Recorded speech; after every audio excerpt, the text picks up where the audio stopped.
and to police, no? Yung mga probiotic products na yan. Kasi meron na yung sila tinatawag na live biotherapeutic products. So yung live biotherapeutic products, doon po papasok yung mga probiotics na yan. So part of it is good quality control that they can now monitor. Alright? So here, ang importante, different expert panels all over the world are now into quality control. No? Like for us, yung ESPGHAN, the European Society of Pediatric Gastro, the North American Pediatric Gastroenterology Organization, and also the WHO, are really bent on creating a safer environment for consumers with regard to the quality of probiotic. I guess it also shows sa mga different studies and meta-analysis sa mga probiotics, no, na iba-iba yung results minsan. Yeah, okay. Oo, ito yung, this slide actually is also shows you also the results of our study. We did not only study in terms of the numbers, the actual numbers, we also studied the presence of contaminants, no? And we were all surprised, no? Kasi ang nakita talaga doon, almost all of the 6, no, except for 1, had contaminant. Alright? Isa lang po yung walang contaminant, yung EF. Alright? I think alam niyo po kung ano to. Kasi talaga po to, this was done independently, ha? Kasi pwede po tayo magkaroon mga ganitong analysis in our laboratory in the Philippines. May mga metagenomic analysis na rin po ginagawa. So this one, as I was telling you, this was blinded. Okay? But look at this. All of the products except one. Except yung sa last, kasi aerobic yung culture niya. And anaerobic pala siya. Anaerobe siya. So we did not see any. We were not able to culture. But look at that, no? Tingnan niyo po, yung mga bacillus, ewan ko pa kung ano itong mga species na to. Probiotic pa ba yan? Imagine Acrobacter. They're potentially pathogenic. Mga coliforms, no? Non-coliforms, coliforms. All of this, no? Despite, having said that our product just contains B. cloci or such and such bacteria, you just have to remember that baka hindi lang po yun ang laman. Loaded pa siya ng iba-ibang contaminants. That, ang problem nun may be potentially pathogenic. Okay? That particular study pala, we already presented that in the last European Society of Pediatric Gastroenterology Convention. It has been presented already. So, yeah, here, choosing the right probiotic, kung sabi nga natin, potency, resiliency, and optimum quality. So, these are really the important points. No? Kaya nga tinawag natin pro. The pro in probiotics is potency, resiliency, and optimum quality. Okay. It's scary, no, na iba pa lang bacterial species ang nasa loob ng probiotic products. No?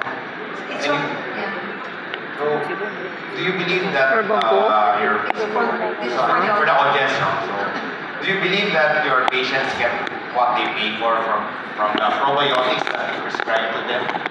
So, after seeing the studies presented by Dr. and her team, so are you still confident that you get the probiotic or that the actual probiotic what is advertised or what is marketed to you? You get the same probiotic that you prescribe to your patients. So, let me see a raise of hands for those who can say na you're still confident that you're giving the right probiotic or the same probiotic as what is in the label. Parang second thoughts na sila tuloy. Yeah. Alright. Okay, So ma'am, once we buy probiotics, no, again, I throw back the question to you. Do we really get the probiotic that we see in the label? Actually, there is already one study on this. No? This was the first study that was published. No? It examined or investigated. Ang ganda nga ng title niyan, do your kids get what you paid for? So, yun, very catchy, no? But it was published in a reputable journal, international journal. And I got this sa PubMed pa nga eh. So, ang nangyari dito, what they did was to find out the characteristics, no, in terms of quality of the different probiotics that are being sold in the Philippines and in South Korea. Okay? The study in the Philippines was conducted at the University of the Philippines. Meron silang natural science research laboratory there, no? So 6 probiotics from Korea, South Korea, 6 probiotics from the Philippines. And from the Philippines, I think they only studied lactobacilli and bifidobacteria.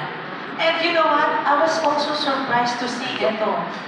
Sorry, di pala 6, 5 pala. 5 from Korea, 5 from the Philippines. So 10 all in all. So nakalagay talaga dito, ang kanilang result, there was non-conformity with the label claims. 1 had lower viable numbers, so lower CFU. 4 had contaminants, Enterococcus, okay, not stated in the label. Yung isa, S. epidermidis.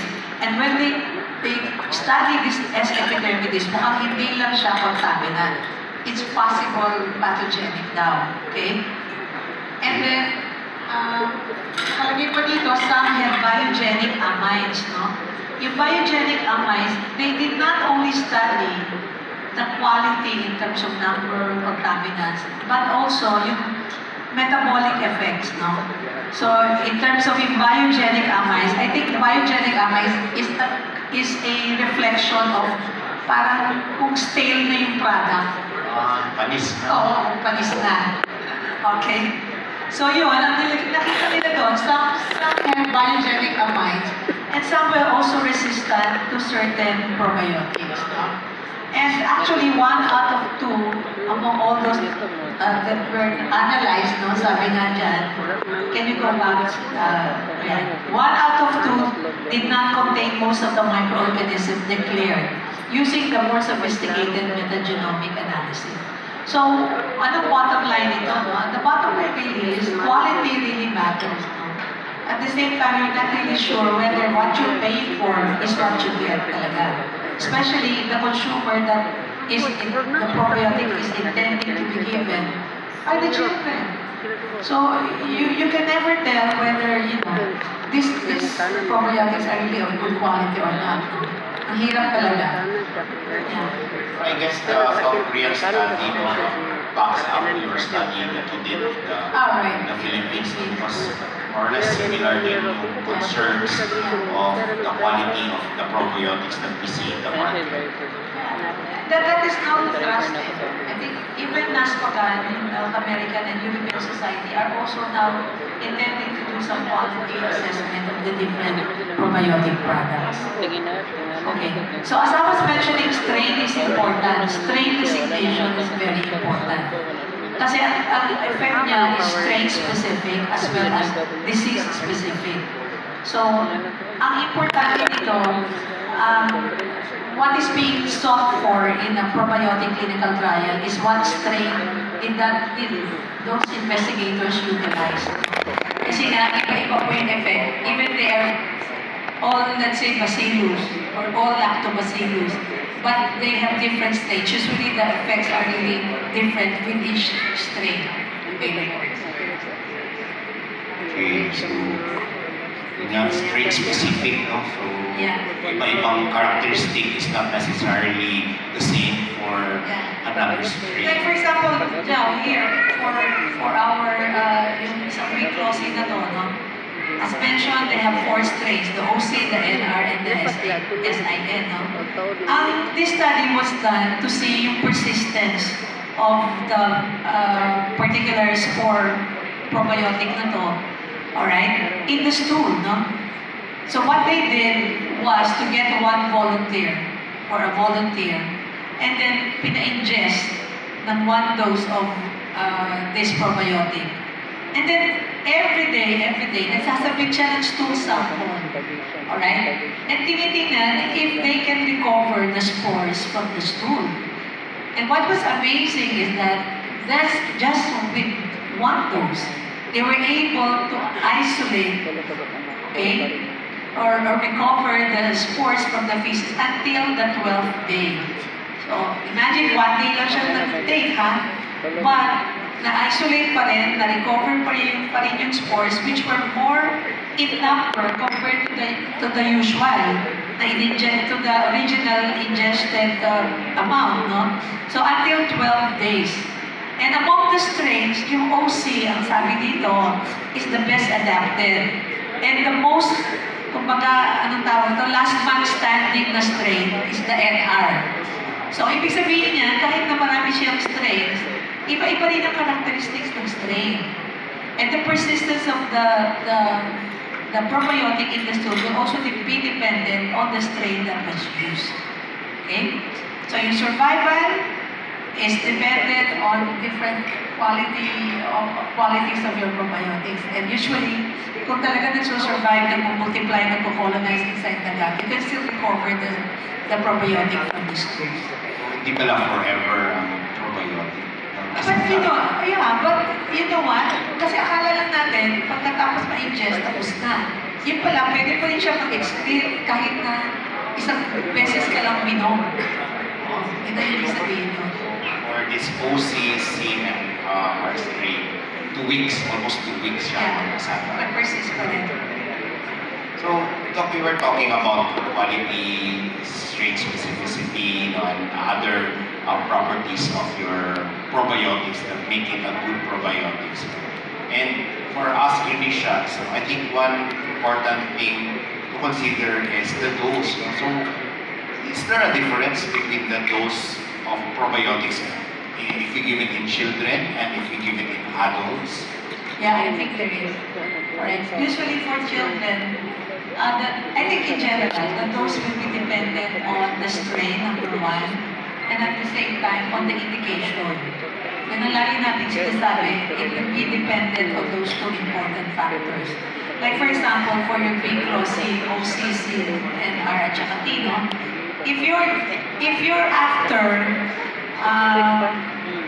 acute diarrhea lang, okay, for acute diarrhea, the dose is usually 1 to 2 mini bottles a day, no? 1 to 2 mini bottles a day for 5 to 7 days.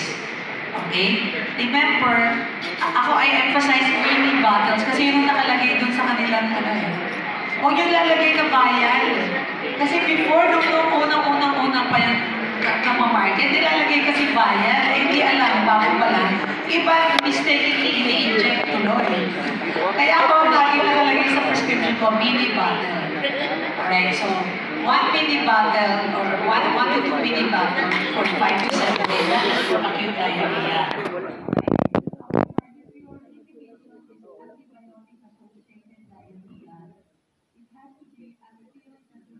Of antibiotic treatment or even beyond. Alright? For nosocomial diarrhea, if yung indication nyo, it should be during the entire duration of hospitalization. I think for adults, iba rin ang kanila eh. Mas mataas yung dosage nila eh. Mga 3 to 4, 3 vials, vials na naman ako. 3 mini bottles. 3 mini bottles a day. Alright? Or 4, no? I think ang kanilang dosage is 2 billion to 4 billion a day. In children, 2 billion or 1 to 2 mini bottles will suffice. Adults, 3. At least 3 to 4.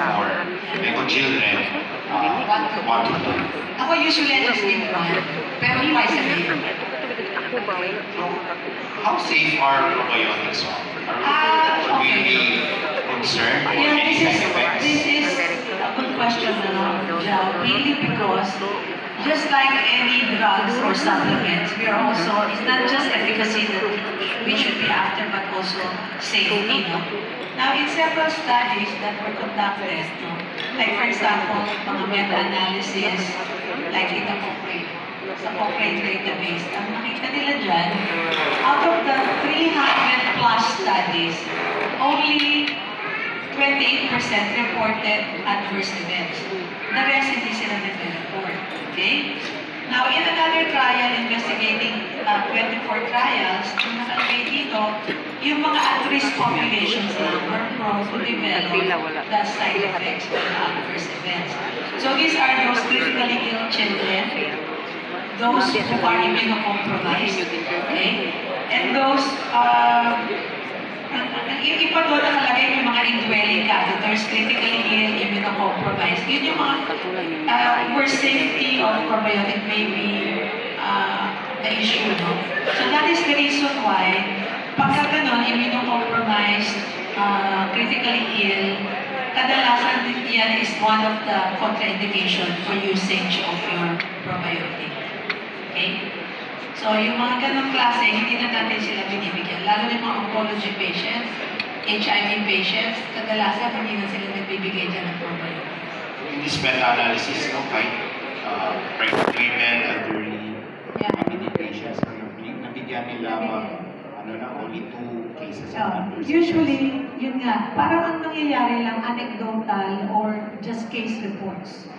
And usually, ang mga case reports, septicemia, longemia, especially those with indwelling catheters. Doon lang natin nakikita talaga sa mga immunocompromised. Okay? Pero safe pa rin yes, parang in black general, tape ako lagi ko sinasabi, in general, probiotics are safe. Alright? Kasi hindi naman siya tumatagal eh. Pag halimbawa hindi siya na-colonize, ilalabas mo lang siya eh. Sasama lang siya sa stool. Alright? Seldom na magkaroon ng translocation. It's possible, but as mentioned, only under special circumstances or among those who are immunocompromised. And the translocate meaning it can travel from the gut into the systemic circulation, causing sepsis or bacteria. So I'm gonna ask the audience again. How